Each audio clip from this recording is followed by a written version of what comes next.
வணக்கம் நேர்களே. Part 2 of non cyclical stocks.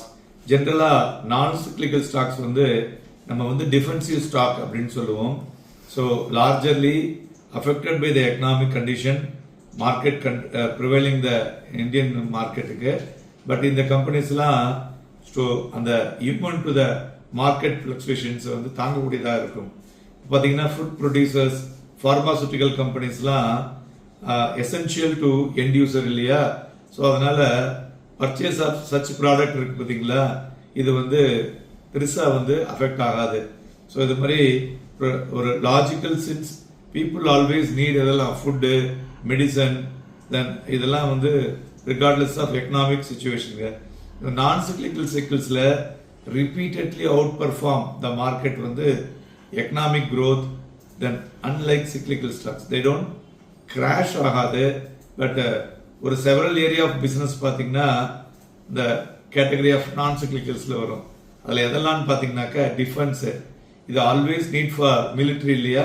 So இது கண்ட்ரியினுடைய மற்றும் உலகத்துடைய ஒரு பெரிய ஒரு என்ன சொல்றது, ஒரு செக்யூரிட்டியை பாதுகாக்கக்கூடிய ஒரு சிக்னிஃபிகண்ட் போர்ஷன் ஆஃப் த பட்ஜெட்டில் இந்த இண்டஸ்ட்ரிக்கு அலோகேஷன் இருக்கும், டிஃபென்ஸ் டெக்னாலஜி. ஸோ அதனால் இதை ஒரு shield from economic downturns அப்படின்னே சொல்லலாம் லார்ஜர் எக்ஸ்டென்ட்ல. ரெண்டாவது ஃபார்மாசூட்டிக்கல்ஸ், மெடிசன் இல்லாமல் ஒரு ஹியூமன் வெல்பீயிங் சர்வைவே பண்ண முடியாது.